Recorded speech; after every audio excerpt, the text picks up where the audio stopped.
পানাহ চাইতেন। অসুস্থ হলে সবার আগে সুন্নাহ হচ্ছে চিকিৎসা নেয়া। কি নেয়া? চিকিৎসা নেয়া। চিকিৎসা নিবেন, আবার কোরআন পড়ে গায়ে ফু দিবেন, দম দিবেন। এই দুইটার সমন্বয়ে রোগ ভালো করবে কে? আল্লাহ রাসূল সাল্লাল্লাহু আলাইহি ওয়াসাল্লামের হাতে একবার একটা বিচ্ছু কামড় দিল। লাদাগাতহু আল আকরাব। আকরাব মানে বিচ্ছু, বিষাক্ত বিচ্ছু। যখন আল্লাহ রাসূল সাল্লাল্লাহু আলাইহি ওয়াসাল্লামের হাতে কামড় দিল, আল্লাহ রাসূল সাল্লাল্লাহু আলাইহি ওয়াসাল্লাম ব্যথা পেলেন, খুব ব্যথা। ব্যথায় কাতরাচ্ছেন আর বলছেন, হায় রে বিচ্ছু, কোথায় কামড় দিবে এটাও চিনলি না, মানুষও চিনলি না, নবীও চিনলি না। আমি যে নবী এটাও বুঝলি না, তো কামড় দিয়ে বসছে। আল্লাহ রাসূল সাল্লাল্লাহু আলাইহি ওয়াসাল্লাম ব্যথা পাচ্ছেন। আল্লাহ রাসূল সাল্লাল্লাহু আলাইহি ওয়াসাল্লাম আম্মা জান আয়েশা রাদিয়াল্লাহু তাআলা আনহাকে বললেন, আয়েশা লবণের পানি গরম দাও। আম্মা জান আয়েশা রাদিয়াল্লাহু তাআলা আনহা লবণের পানি গরম দিলেন আর ঢালতে বললেন। আল্লাহ রাসূল সাল্লাল্লাহু আলাইহি ওয়াসাল্লাম সূরা ইখলাস, সূরা ফালাক, সূরা নাস এগুলো পড়ে দম দিতে লাগলেন। আম্মা জান আয়েশা রাদিয়াল্লাহু তাআলা আনহার লবণের পানি ঢালাও শেষ, আল্লাহ রাসূল সাল্লাল্লাহু আলাইহি ওয়াসাল্লামের দোয়া করে ফু দেওয়াও শেষ, আঙ্গুলের ব্যথাও শেষ। আম্মা জান আয়েশা বললেন, ইয়া রাসূলুল্লাহ, আপনি ফু দিলেই তো ভালো হয়ে যায়, লবণের পানি লাগলো কেন? আল্লাহ রাসূল সাল্লাল্লাহু আলাইহি ওয়াসাল্লাম বললেন, দুইটা লাগে, রুকিয়াও লাগে আবার চিকিৎসাও লাগে। কারণ ব্যথা পেলে ওখানে সেদ্ধ লবণের পানি লাগালে আরাম পাওয়া যায় কি যায় না? যায়। এটার মধ্যে সোডিয়াম ক্লোরাইড আছে, ইটস ন্যাচারাল পেইন কিলার। প্রাকৃতিক ব্যথা নাশক ঔষধ আল্লাহ দিয়েছেন এই লবণের ভেতর। যেখানে ব্যথা ওইখানে লবণের সেদ্ধ পানি ঢেলে দিলে আরাম পাওয়া যায়। তো আল্লাহ রাসূল সাল্লাল্লাহু আলাইহি ওয়াসাল্লাম আগে চিকিৎসা নিলেন, তারপরে দোয়া পড়ে ফু দিলেন। সেজন্য আমরা যদি অসুস্থ হই, সুন্নাহ হচ্ছে আগে চিকিৎসা নিব। আগে কি নিব? চিকিৎসা নেয়া আল্লাহর তাওয়াক্কুল বিরোধী নয়, এটাও পার্ট অফ তাওয়াক্কুল। এজন্য শুধু ঝাড়ফুঁকের উপর যেন ডিপেন্ড না করি, শুধু কোরআন পড়ে ফু দিব এটার উপর যেন ডিপেন্ড না করি। হ্যাঁ, আল্লাহ চাইলে শুধু এক ফুতেও সুস্থ করে দিতে পারে, কিন্তু এটা আল্লাহর সুন্নত নয়। আগে আপনি expert in the field, specialist ডাক্তারের কাছে যাবেন, তারপরে কোরআন পড়ে পড়ে ফু দিবেন। চিকিৎসাও হবে, শেফাও হবে। দুইটার বিনিময়ে রোগ ভালো করে দিবে কে? আল্লাহ। এজন্য আগে কাজ, পরে অন্যান্য জিনিস। অনেকে আমাদের কাছে পানি পড়ার জন্য আসে, আমরা পানি পড়ার জন্য ফু দিয়ে দেই, কিন্তু জিজ্ঞেস করি কি হয়েছে। রোগ হইলে আমি বলি আগে চিকিৎসা নেন, কারণ ওইটা বড় সুন্নাত, ঠিক কিনা? মাহফিল শেষে অনেক বাবারা ইদানিং কলম নিয়ে আসে। আমার কিছু মাহফিলে এমন হয়েছে, মোনাজাত শেষে দেখি কলম নিয়ে আসছে। তো আমি ভাবছি আমার হাদিয়া দিবে বলে কলম, পরে দেখি না হাদিয়াটা দিয়ে দেয় না। আমি বললাম, ভাই তো কলম নিয়ে দাঁড়ায় আছেন যে? বলে, হুজুর আপনি দোয়া করে ফু দিয়ে দিবেন। তো আমার ছেলের পরীক্ষা, আপনার ফু পাইলে গোল্ডেন এ প্লাস পাবে। আমি বলতেছি পড়াশোনা না করলে ডবল জিরো পাবে, ঠিক কিনা? আগে পড়াশোনা, আগে পড়াশোনা, তারপর দোয়া। দুইটার সমন্বয়ে সফলতা দান করবে কে? এজন্য আমরা সুস্থ থাকলেও আল্লাহর পক্ষে, অসুস্থ হলেও আল্লাহর পক্ষে, ঠিক কিনা? আমরা আনন্দের দিনেও কোরআনের পক্ষে, বিপদের সময়ও থাকবো কোরআনের পক্ষে। চিল্লায় বলেন ঠিক কিনা? সব সময় আমাদের পক্ষ একটাই, আল্লাহর পক্ষ, তাই না? আমরা যেন সবসময় ইসলামের পক্ষে থাকতে পারি। আল্লাহ তুমি তৌফিক দান করো। আল্লাহ আজকের বিশাল সমাবেশকে তুমি আমাদের নাজাতের ওসিলা বানাও। এই যে গ্রাম বাংলায় মানুষ কত ব্যস্ত, ব্যবসা বাণিজ্য এগুলো রেখে দিয়ে এই বাজারের মধ্যে এত বিশাল অ্যারেঞ্জমেন্ট, এটা আল্লাহ শুকরিয়া ছাড়া আর কিছু বলার আমাদের সুযোগ নাই। প্রশাসনের ভাইরা, স্থানীয় নেতৃবৃন্দরা, আপনারা সবাই কষ্ট করে এই প্রোগ্রামের আয়োজন করেছেন। আমরা আল্লাহর কাছে এটাই কামনা করি যে প্রোগ্রাম আমাদের নাজাতের ওসিলা হোক। আমরা আল্লাহর কাছে নাজাত ছাড়া আর কিছু চাই না, ঠিক কিনা? আর কিছু যে চাই না আমি, চাই গো নাজাত। আল্লাহ তোমার কাছে আমার এই মুনাজাত, আল্লাহ তোমার কাছে আমার এই মুনাজাত। পড়েন আমিন। আমরা আল্লাহর কাছে নাজাত চাই। বিচারের দিনে আল্লাহ যদি ঘোষণা দেয় যা তোরে নাজাত দিয়ে দিল, এর চেয়ে খুশির ঘোষণা হতে পারে? এটাই চাই। আমরা আল্লাহর দয়ার ভিখারি। কিসের ভিখারি? আমরা আল্লাহর দয়া চাই। আমার ফরিদপুরের প্রিয় ভাইরা খেয়াল রাখবেন, আল্লাহ যদি দয়া করে আমাদেরকে কেউ আটকাতে পারবে না। পারবে? কারণ উনি রাজাধিরাজ, সব রাজার বড় রাজা, মহারাজা। মহারাজার উপরে কোনো কথা আছে নাকি?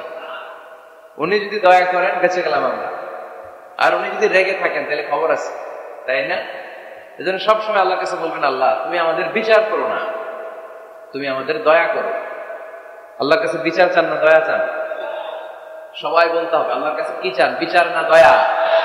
রোজ হাসরে আল্লাহ আমার করোনা বিচার, আল্লাহ করোনা বিচার।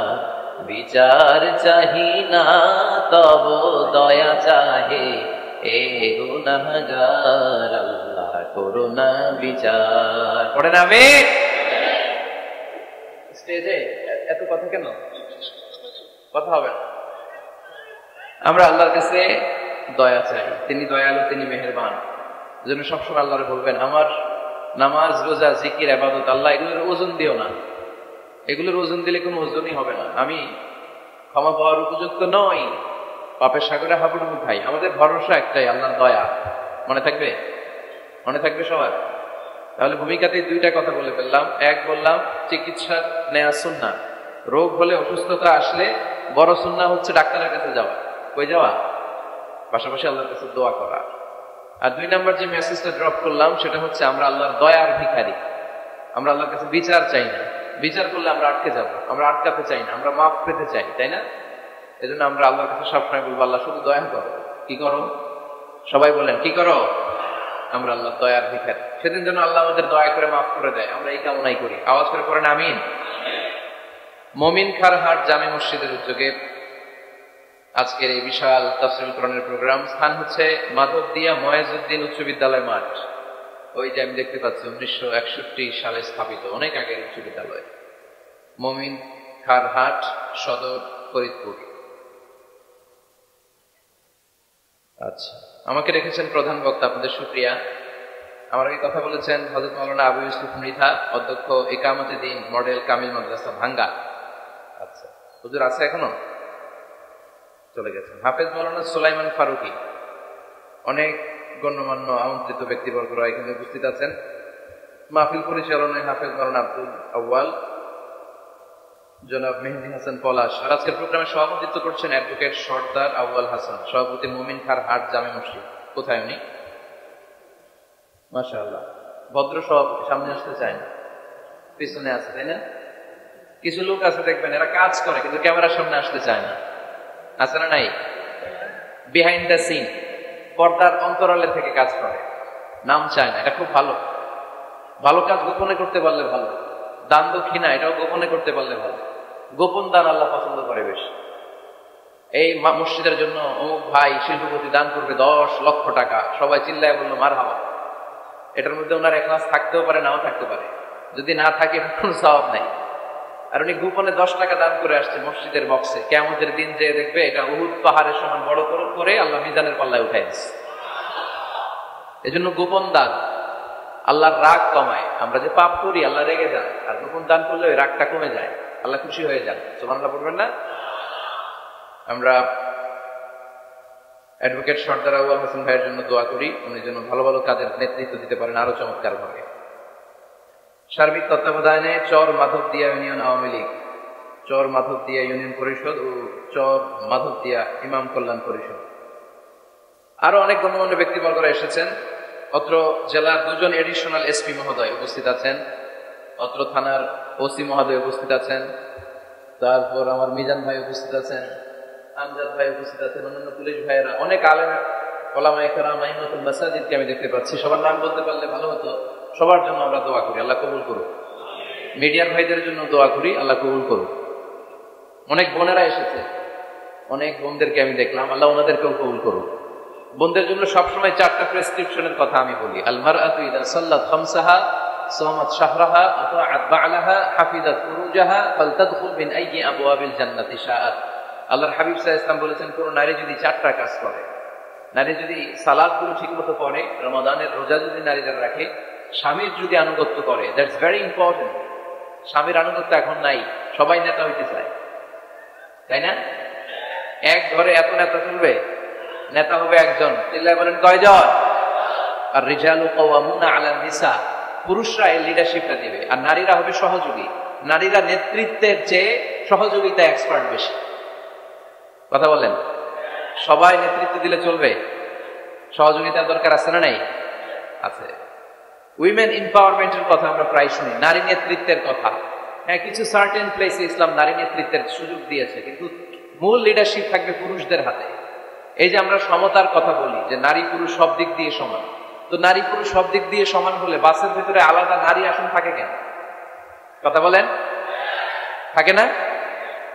এটা প্রমাণ করে নারী পুরুষ সব দিক দিয়ে স্ট্যাটাস সমান নয়। কিছু কিছু ক্ষেত্রে আল্লাহ তাআলা পুরুষের মর্যাদা বেশি দিয়েছেন, আবার কিছু কিছু ক্ষেত্রে আল্লাহ তাআলা নারীর মর্যাদা বেশি দিয়েছেন।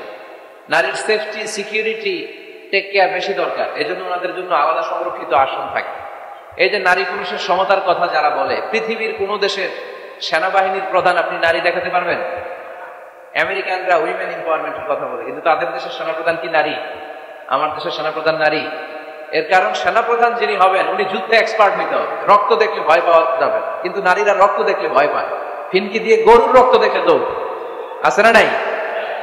এটা আমাদের বোনদেরকে আল্লাহ তাআলা এইভাবেই বানিয়েছে, সহযোগিতায় ওনারা এক্সপার্ট, নেতৃত্বে নয়। এই জন্য আমরা নারী নেতৃত্বের বিরোধিতা করি না, যতটুকু ইসলাম সুযোগ দিয়েছে আমরা অতটুকুই বলতে পারবো। মন করা কিছু বলা যাবে? আল্লাহ তুমি আমাদেরকে সহিহ সমাজ দান করো, আমরা পড়ি আমিন। এ বিশ্বে যা কিছু মহান সৃষ্টি চিরকল্যাণকর, অর্ধেক তার করিয়াছে নারী, অর্ধেক তার নর। এই মানব সভ্যতার উন্নয়ন, ডেভেলপমেন্টে শুধু আমাদেরই হাত নাই, আমাদের বোনদেরও হাত আছে না নাই? নারী পুরুষ উভয়ের কন্ট্রিবিউশন, দুইটাই স্বীকার করতে হবে। তো এই জন্য পৃথিবীর কোন দেশের সেনাপ্রধান নারী নাই, কারণ যুদ্ধের মতো ভয়াবহ কাজকে নেতৃত্ব দিতে গেলে নারীদের পক্ষে এটা কষ্টকর হয়ে যাবে, ওনারা সহযোগিতা এক্সপার্ট। তোমার বোনরা যারা এই 4টা কাজ করবে, সালাত, সিয়াম, স্বামীর আনুগত্য আর নিজের সতীত্বের হেফাজত, এই 4টা কাজ করলে আল্লাহ তাআলা ওই নারীদের জন্য জান্নাতের 8টা দরজা খুলে দেবে, যেটা দিয়ে মন চায় ঢুকবে। আমার মায়েরা, আমার বোনের, আমি দেখেছি হেলিকপ্টার দিয়ে যখন আমরা নামছিলাম, অনেক বোনদের দেখা যাচ্ছিল প্যান্ডেলের ওখানে অপেক্ষা করতেছে। বোনদেরকে শুরুতেই আমি এই মেসেজটা দিলাম, আপনারা এই 4টা কাজ এনশিওর করবেন। এই 4টা কাজ দুনিয়ায় যদি কোনো নারী এনশিওর করে, তার জন্য আল্লাহ তাআলা জান্নাতের 8 দরজা খুলে দিবে। যেটা দিয়ে মনে চায় আপনি ঢুকবেন, কোনো না নাই, যেটা দিয়ে মনে চায়। আমাদের বোনদেরকে আল্লাহ তুমি কবুল করো। আজকে আমরা এমন একটা সূরা থেকে কিছু কথা শুনবো যেটাকে বলা হয় দ্য সূরা of social etiquettes in Islam. ইসলামের সামাজিক যে রীতিনীতি আছে, এই রীতিনীতিগুলো এই সূরা আমাদেরকে শিক্ষা দেয়। আমাদের সোশ্যাল ম্যানার অনেকের জানা নাই। সোশ্যাল ম্যানার, কোথায় কি করতে হয়, কিভাবে কি করতে হয়, আমরা এগুলো জানি না। মানুষের সামনে কিভাবে কথা বলতে হয়, হাই আসলে এটাকে ঢেকে রাখতে হয়, কারো মুখের সামনে হাসি দেওয়া যায় না, মানুষের সামনে নাক খোঁচানো যায় না, এরকম অনেক সোশ্যাল ম্যানার আছে, আমরা জানি না, আমরা খেয়ালও করি না। আল্লাহর হাবিব সাল্লাল্লাহু আলাইহি ওয়াসাল্লাম ধরে ধরে এই উম্মাহকে সোশ্যাল ম্যানার শিখিয়েছেন, এমনকি ছোট্টদেরকে। আল্লাহর হাবিব সাল্লাল্লাহু আলাইহি ওয়াসাল্লামের কোলে এক ছোট্ট শিশু বসা। আল্লাহর হাবিব সাল্লাল্লাহু আলাইহি ওয়াসাল্লাম দাওয়াত খেতে গেলেন, এক ছোট্ট সাহাবী শিশু এসে আল্লাহ রাসূল সাল্লাল্লাহু আলাইহি ওয়াসাল্লামের কোলে বসলো। খাবার দেয়া হলো, ছোট্ট মানুষ বা হাত দিয়ে খাবার এটা ধরে ওইটা ধরে ওইটা ধরে, আছে না এরকম? বাচ্চারা দেখুন খেতে পারবে এতটুকু, নষ্ট করে এতগুলো, এইটা ধরে ওইটা নেই ওইটা ফেলে।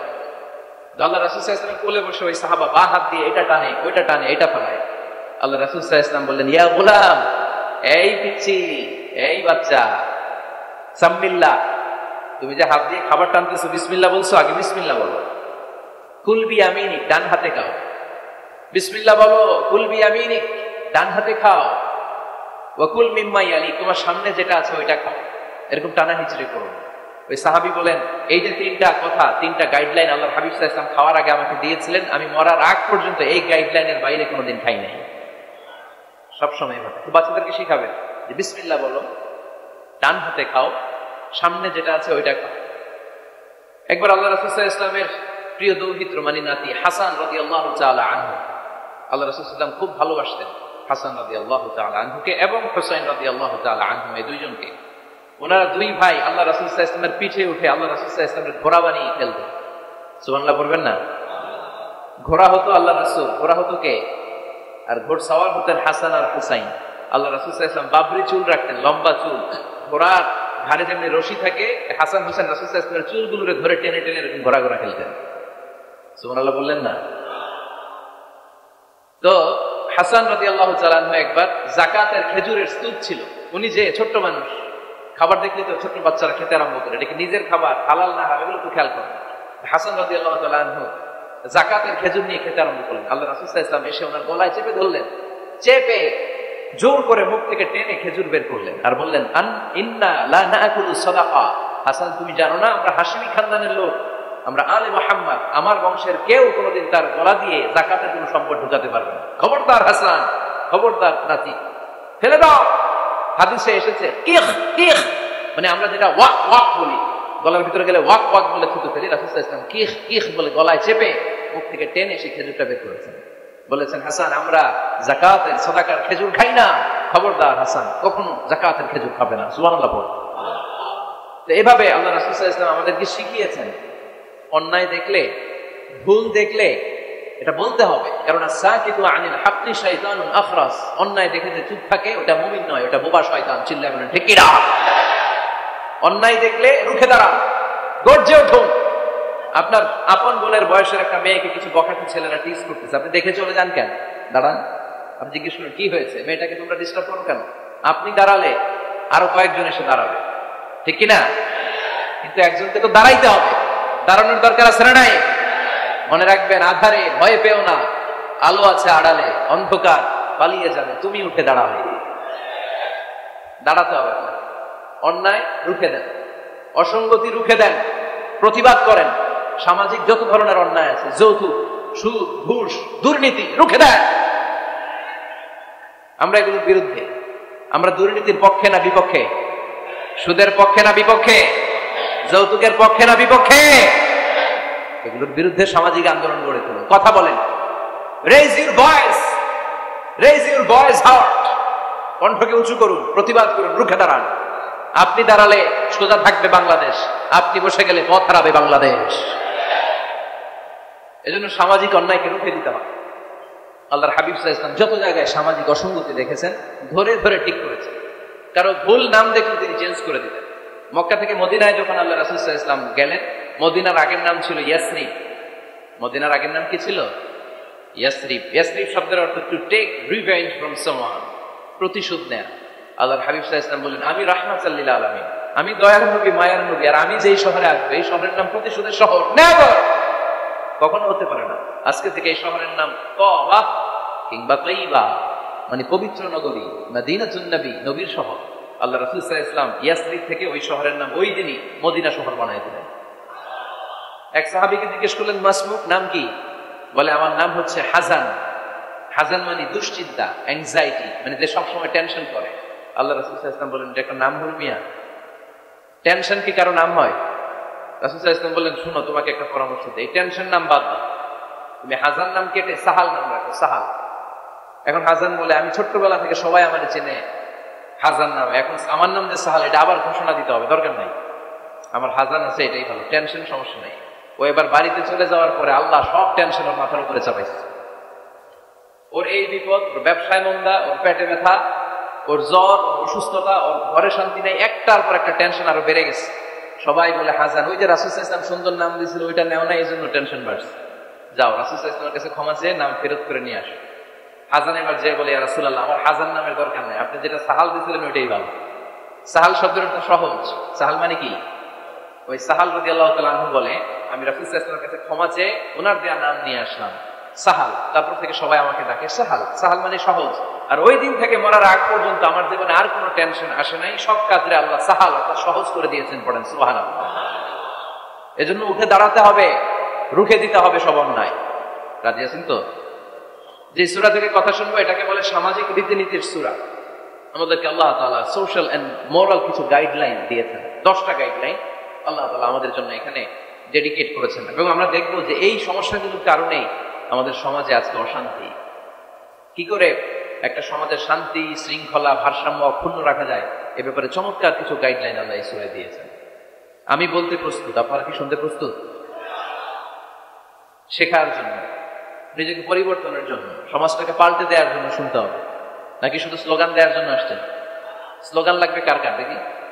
স্লোগান লাগলে বললেন, আলোচনার মাঝখানে আমার কাছে স্লোগানও দিব, এটারও দরকার আছে, ঠিক না? কিন্তু জীবন পাল্টানোর ওয়াজ হওয়া দরকার, যেটা আমাকে পরিবর্তন করে, আমার হৃদয় ছুঁয়ে যায়, আমার ফ্যামিলিকে পরিবর্তন করে দেয়, পরিবর্তনের ছোঁয়া যেন দেখা যায়, চাক্ষুষ, এরকম কথাবার্তা দরকার আছে না নাই? আমি কানে হাত দিয়ে চোখের পানি ছেড়ে জাহান্নামের ওয়াজ করলাম, আপনারাও কাঁদলেন। এরপর আমি জান্নাতের ওয়াজ করলাম, আপনারাও হাসলেন। মাটির নিচের ওয়াজ, আকাশের উপরের ওয়াজ, সমাজ পরিবর্তন হবে না, তাই না? তো সমাজ পরিবর্তনের জন্য সমাজের সমস্যাগুলো ধরে ধরে কথা বলা দরকার। শুনবেন আপনারা? সূরাটার নাম সূরাতু আল হুজুরাত। সূরাটার নাম কি? আল হুজুরাত। সবাই বলেন আল হুজুরাত। আল হুজুরাত শব্দটা হুজরা শব্দের বহুবচন, মানে কামরা, কামরা, ঘর। আল্লাহ রাসূল সাল্লাল্লাহু আলাইহি ওয়াসাল্লামের 9 জন স্ত্রী এট এ টাইমে বেঁচে ছিল। মোট স্ত্রী 11 জন, দাসী 2 জন, সব মিলে 13 জন। আর এট এ টাইমে বেঁচে ছিল 9 জন। আল্লাহর হাবিব সাল্লাল্লাহু আলাইহি ওয়াসাল্লামের আলাদা কোনো ঘর ছিল না। 9 বিবিরে 9টা ঘর করে দিয়েছিলেন। এগুলোরই বলে হুজরা। সুবহানাল্লাহ বলে। আমাদের এই যে এখানে যে মসজিদের নাম শুনলাম, এই মসজিদের ইমাম সাহেবের জন্য হুজরাখানা আছে না? কথা বলেন না কেন? আছে, মানে কামরা। আল্লাহ রাসূল সাল্লাল্লাহু আলাইহি ওয়াসাল্লাম 9 স্ত্রীর জন্য 9টা কামরা করে দিয়েছিলেন। তো উনি যখন ওখানে থাকতেন, মাঝে মাঝে দূর থেকে কিছু বেদুইন লোকেরা আসতো, যাদের মধ্যে সভ্যতা ভব্যতা আসে নাই। এরা এসে আল্লাহ রাসূল সাল্লাল্লাহু আলাইহি ওয়াসাল্লামকে ডাকা শুরু করতো। আমরা আমাদেরকে যেমনে ডাকি, আপনার নাম যদি হয় আব্দুল্লাহ, আমি আপনার বন্ধু হলে আপনারা ডাকবো, ওই আব্দুল্লাহ এদিকে আয়। এভাবে ডাকবো না?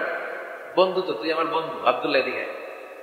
আব্দুর রহিম আমার বন্ধু, আমি ডাকবো এই আব্দুর রহমান আয়। কিন্তু আল্লাহ রাসূল সাল্লাল্লাহু আলাইহি ওয়াসাল্লামের নাম হচ্ছে মুহাম্মদ, ওনারা কি ডাকা যাবে এই মুহাম্মদ এই? ডাকা যাবে? উনি কি আমাদের মতো মানুষ? উনি মানুষ, তবে অসাধারণ মানুষ, ঠিক কিনা?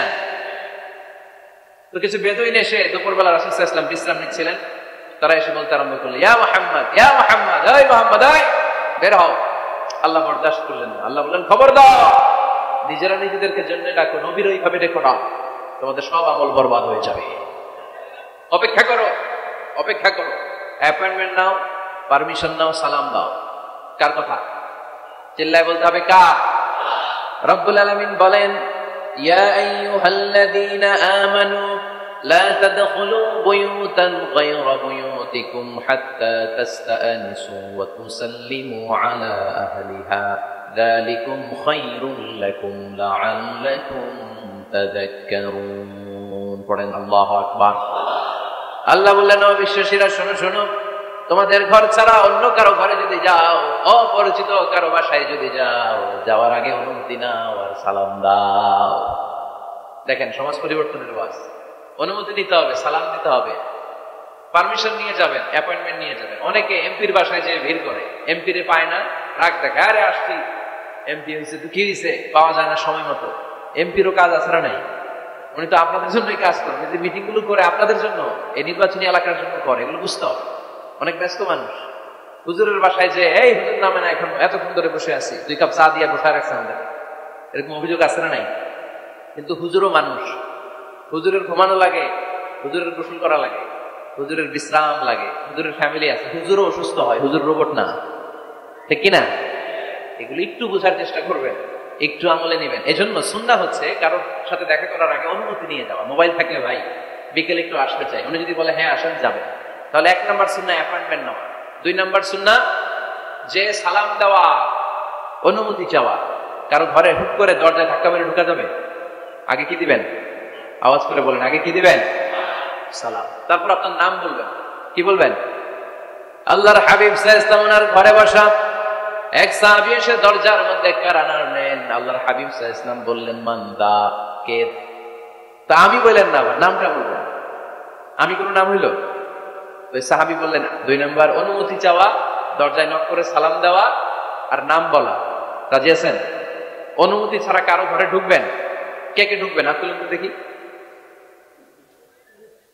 অনেকে তুলে ফেলছে হাত, ভুলে না, হাত ভুল করে হাত তুলছেন, সমস্যা নাই। কিন্তু কারো ঘরে অনুমতি ছাড়া, পারমিশন ছাড়া কখনো প্রবেশ করা যাবে না। এটা কি আপনাদের মনে থাকবে? এক সাহাবী বললেন, ইয়া রাসূলুল্লাহ, ইয়া হাবিবাল্লাহ, আমার ঘরে কেউ নাই, শুধু আমি থাকি আর আমার আম্মা থাকে। আস্তাযিনু আলা উম্মি, আমার মায়ের ঘরে যেতেও কি আমার অনুমতি লাগবে নাকি? আল্লাহর হাবিব বললেন, তুহিব্বু আন তারাহা উরিয়ানা, তুমি কি চাও নাকি তোমার মাকে তুমি উলঙ্গ দেখবে? সাহাবী বললেন, না, কশিন কালেও আমার মারে আমি উলঙ্গ দেখতে চাই না। আল্লাহর হাবিব সাল্লাল্লাহু আলাইহি ওয়াসাল্লাম বললেন, ইদান ইস্তাযিন আলাইহা, তাহলে তোমার মার ঘরে ঢোকার আগে অনুমতি নিয়ে ঢুকবা।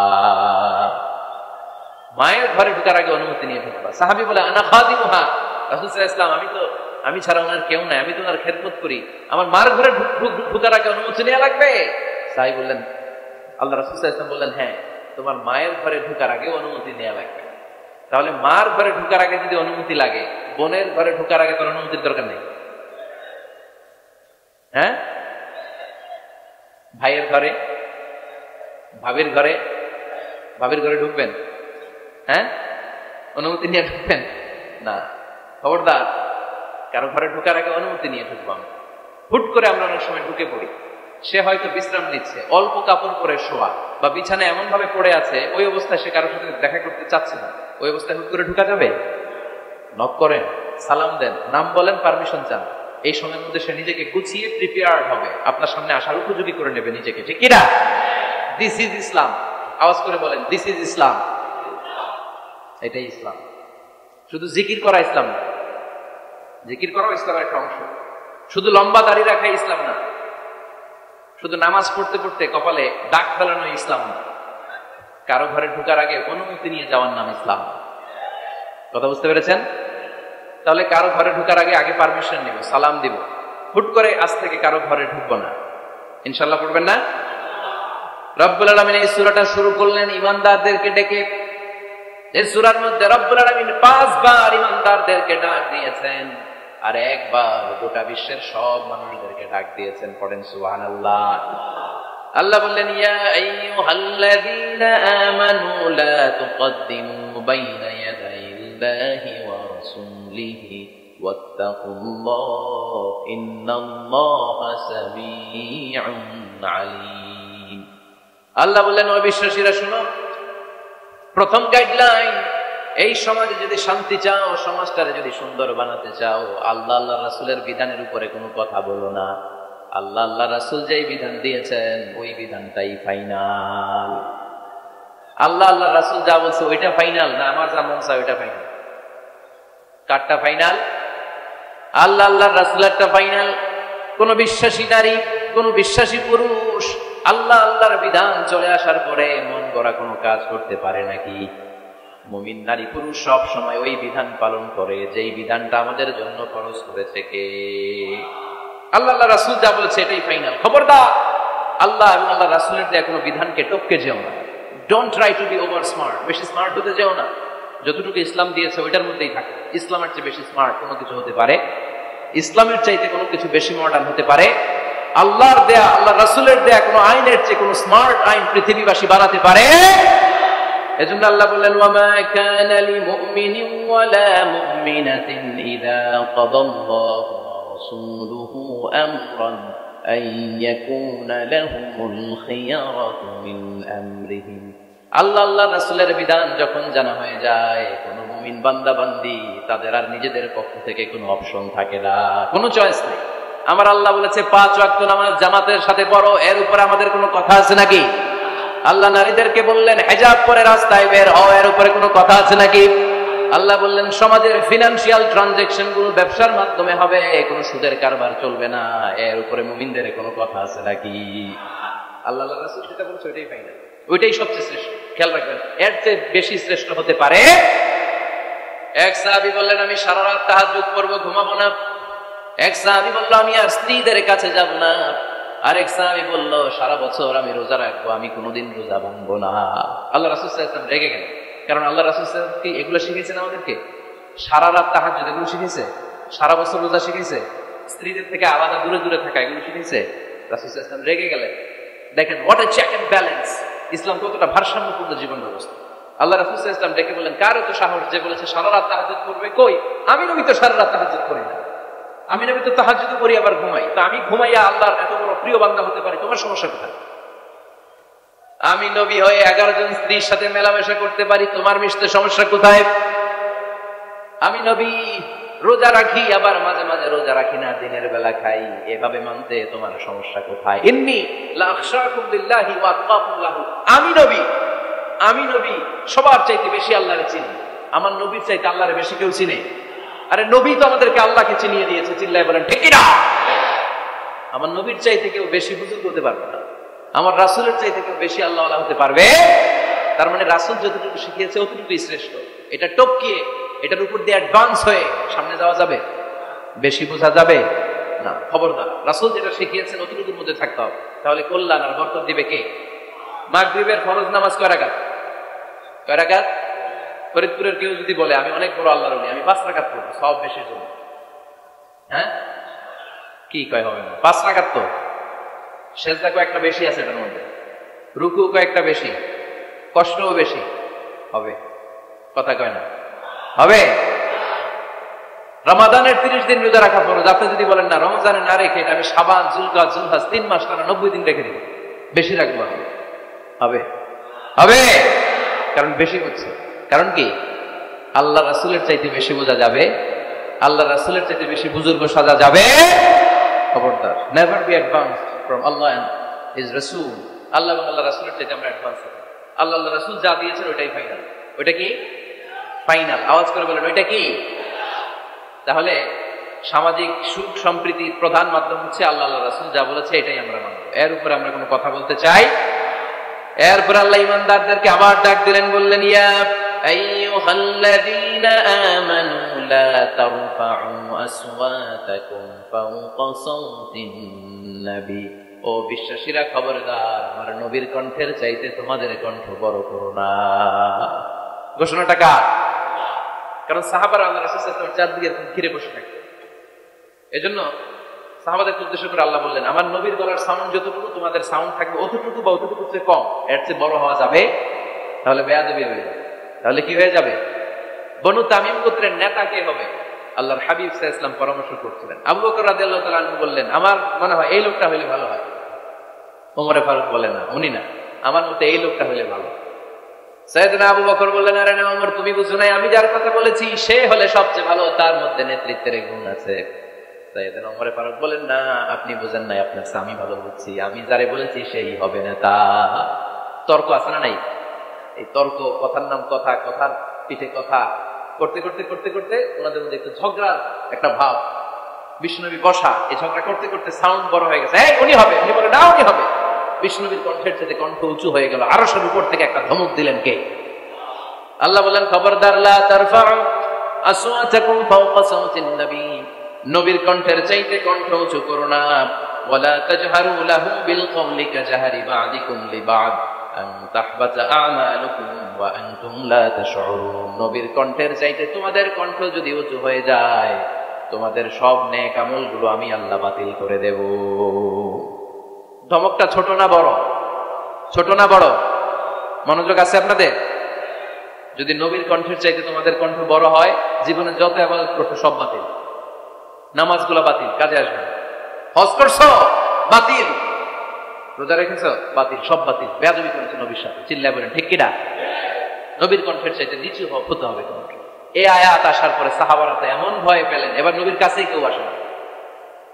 সুবহানাল্লাহ কইবেন না? ভয় আসে না, ভয়ে না জানি আমার কণ্ঠ আবার নবীর কণ্ঠের চাইতে উঁচু হয়ে যায়। ওমর ফারুক রাদিয়াল্লাহু তাআলা ডানে ঘুরে বায়ে ঘুরে কাছে আসে না, আবু বকর রাদিয়াল্লাহু তাআলা ডানে ঘুরে বায়ে ঘুরে কাছে আসে না। আল্লাহর হাবিব ওমর ফারুককে ডাক দিলেন, এই ওমর সামনে আসো, এদিকে আসো। ওমর ফারুক আসলেন, কিন্তু ওমর ফারুক এত আস্তে আস্তে কথা বলেন, বিশ্বনবী ওমর ফারুকের কথা কানে শুনে না। সুবহানাল্লাহ নাই? এত আস্তে আস্তে ওমর ফারুক কথা বলেন, বিশ্বনবী শুনতে পান না। ওমর কি বললেন? একটু জোরে বলো না। ওমর ফারুক একটু জোরে বললেন, তাও শুনেন না। বিশ্বনবী বলেন, আরেকটু সাউন্ড বড় করে বলো, আমি তো শুনি না, জোরে বলো। ভয়, কারণ কণ্ঠ যদি উঁচু হয়ে যায় আমার নবীর কণ্ঠের চাইতে, জীবনে সব ইবাদত শেষ। এজন্য কথা কওয়ার দরকার নেই, ইবাদতগুলো ঠিকঠাক আওয়াজ করে করতে হবে, আল্লাহু আকবার। তাহলে 2 নাম্বার গাইডলাইন, লা তারফা'উ আসওয়াতাকুম ফাওকা সাওতিন নবী, নবীর কণ্ঠের চাইতে কণ্ঠ উঁচু করো না। আপনারা হজ উমরা করেছেন কে কে দেখি? মাশাআল্লাহ, হাত নামান। যারা আমরা করি নাই, আমরা আল্লাহর কাছে কামনা করি, আল্লাহ আমাদেরকে তুমি যাওয়ার তৌফিক দাও। আমরাও যেন আমার নবীর কবরের সামনে দাঁড়িয়ে নবীরে সালাম করতে পারি, তৌফিক দাও। আমরাও যেন রাউদাতুম মিন রিয়াজিল জান্নাহ ঢুকে 2 রাকাত নামাজ পড়তে পারি, তৌফিক দাও। তোমার ঘরটা যেন তাওয়াফ করতে পারি, তৌফিক দাও। মক্কা মদিনার ঐতিহাসিক জায়গাগুলো যেন দেখে হৃদয়টাকে ঠান্ডা করতে পারি, আল্লাহ তৌফিক দাও। তো যারা গিয়েছেন তারা জানেন, মসজিদে নববীতে নামাজের পরে আপনারা যখন পূর্ব দিকে, প্রথম কাতারের পূর্ব দিকে সবাই লাইন ধরে যেতে যেতে প্রথমে বাম দিকে পড়ে রাউদাতুম মিন রিয়াদিল জান্নাহ, জান্নাতের বাগান সমূহ থেকে একটা বাগান। পুরো মসজিদে নববীর কার্পেটের এক কালার, ওই রাউদাতুম মিন রিয়াদিল জান্নাহর কার্পেটের আরেক কালার। আল্লাহ রাসূল সাল্লাল্লাহু আলাইহি ওয়াসাল্লামের ঘর আর মিম্বার এতটুকু জায়গাকে অন্য কালারের কার্পেট দেওয়া হয়েছে। এটা দুনিয়ার মুখে জান্নাতের টুকরার মধ্যে থেকে একটা টুকরা। কোন সুবহানাল্লাহ। হাজিরা খুব ভিড় করে এখানে নামাজ পড়ার জন্য। এটা বাম দিকে পাবেন। এরপরে যেতে যেতে কিছু দূর যাওয়ার পরেই বাঁ দিকে পাবেন বিশ্বনবী সাল্লাল্লাহু আলাইহি ওয়াসাল্লামের কবর, আল কবর আশ-শরীফ। আমার নবী এখানে শুয়ে আছে। যেই নবীর কথা আজীবন ওয়াজে শুনলেন, যেই নবীর নামাজের তাশাহুদে বসে সালাতু সালাম পড়ে শোনা, যেই নবীর জন্য দেহের তাজা রক্ত আমরা বিলিয়ে দিতে রাজি, ওই নবীর কবরের সামনে যে যখন দাঁড়াবেন আর ভাববেন আমার আর নবীর থেকে ব্যবধান 5-6 হাত, এইখানে আমার নবী শুয়ে আছে, এইখানে আমি। আপনি কি ধৈর্য ধারণ করতে পারবেন? কথা বলেন, নিজেকে সামলে রাখতে পারবেন? আমার নবীর কোন উম্মত প্রথম যখন উমরা করতে যায়, হজ করতে যায়, নবীর কবরের সামনে দাঁড়িয়ে নিজেকে সামলে রাখতে পারে না, চিৎকার দিয়ে কান্না আসে, চোখ দিয়ে ধা ধা করে অশ্রু ঝরে। যেই নবীর ভালোবাসা আমার হৃদয়ের মধ্যে, ওখানে আমার নবী নাকি শোয়া আছে এই জায়গায় আমার নবী শোয়া। সহ্য হয় না, বুক ফেটে চিৎকার আসে, কিন্তু চিৎকার দেয়া যায় না। কারণ যে আয়াতের তাফসীর আপনাদেরকে শোনাচ্ছি, এই আয়াতটা বিষ্ণুনবীর কবরের উপরে লেখা।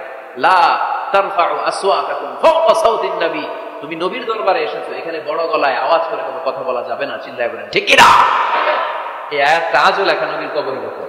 লা তারফাউ আসওয়াতাকুম ফাওকা সাউতিন নবী, নবীর দরবার, এখানে চিৎকার চেঁচামেচি করে দুরূদ পড়া যাবে না, লাফালাফি করা যাবে না, ভদ্রভাবে আন্তরিকতার সাথে বিনয়ের সাথে নবীরে সালাম দিতে হবে। সুবহানাল্লাহ পড়ো। আল্লাহ রাসূল সাল্লাল্লাহু আলাইহি ওয়াসাল্লাম আমাদের থেকে বিদায় নিলেন, কিন্তু এই আয়াতের হুকুম আজও আছে না নাই? অনুরূপ ভাবে যারা আমাদের উস্তাদ, মা বাবা, আধ্যাত্মিক নেতা, ধর্মীয় গুরু, ইসলামী আন্দোলনের নেতা, তাদের সামনেও উচ্চবাচ্য করে আওয়াজ করা যাবে, তাদের সাথে ভদ্র ভাষায় কথা বলার দরকার আছে না নাই? তাহলে দুইটা গাইডলাইন আমরা পেলাম। প্রথম গাইডলাইন হচ্ছে আল্লাহ রাসূল যা বলেছে এটাই ফাইনাল, এটাই কি? কথা বোঝা নাই? আল্লাহ রাসূল যা দিয়েছে সেটা কি ফাইনাল। আর দুই নাম্বার হচ্ছে নবীর কণ্ঠের চাইতে কণ্ঠ উঁচু করা যাবে? যাবে। তিন নম্বরে আল্লাহ মুমিনদেরকে আবার ডাক দিলেন, বললেন ইয়া আইয়ুহাল্লাযীনা আমানু ইন জাআকুম ফাসিকুম বিনাবাইন ফাতাবায়ানু, কেউ যদি তোমাদের কাছে কোনো সংবাদ নিয়ে আসে, সংবাদটা বিশ্বাস করার আগে যাচাই করে নাও। আদেশটা কার? জোরে বলেন। আমরা কিছু শুনলেই বিশ্বাস করি, এরকম আছে না নাই? যা শুনে তাই বিশ্বাস করে, এরকম করা যাবে? তো কি করবেন তাইলে? হ্যাঁ, কি করতে হবে? ঠিক না বেঠিক? হ্যাঁ, ঘটনাটা ঠিক না বেঠিক, এটা আমাদেরকে যাচাই করতে হবে। You have to justify the news. You have to verify the report. Whatever you found in social media or Facebook, don't share. Think twice before you share, man. Share করার আগে দুইবার ভাববেন যে শেয়ার করবো কি করবো না। একটা কিছু পাইলে শেয়ার মেরে দেয়, সে দিচ্ছে শেয়ার, তার বন্ধু দেয় শেয়ার, পুরো ফেসবুকের মধ্যে মারামারি। আছে না নাই? আসলে এরকম কিছু ঘটেই নেই, আছে না নাই? খবরদার, আমরা খুব খুব বেশি পছন্দ করি রুমর, গুজব ছড়ানোর জন্য বাংলাদেশের পৃথিবীতে 1 নাম্বার। আমাদের চেয়ে কেউ বেশি গুজব ছড়াতে পারে? কিছুদিন আগে এরকম হইল না যে লবণের দাম বেড়ে গেছে? হ্যাঁ, ফরিদপুরে এগুলো হয় নাই না? এই বাজারে লবণ ছিল না তখন? কয় বস্তা? এক একজন 2 বস্তা করে। আপনি কয় বস্তা নিতেন? নেন নাই? তো এই যে দেখেন গুজবের কারণে আসলে লবণ পর্যাপ্ত। আরে আমাদের দেশে লবণ থাকবে না, লবণ থাকবে কই? লবণের দেশের মানুষ, ঠিক কিনা? পর্যাপ্ত পরিমাণ লবণ আছে। আমাদের যে লবণ মজুদ আছে, আমাদের দেশের চাহিদা মিটিয়ে পাশে ইন্ডিয়াতে বা মিয়ানমারও কিছু সাপ্লাই করা সম্ভব, এত লবণ আছে। আলহামদুলিল্লাহ পড়েন। তো এই যে লোকজন বেশি দাম দিয়ে লবণ কেন কিনলো? গুজব। আমরা কি গুজব মানবো?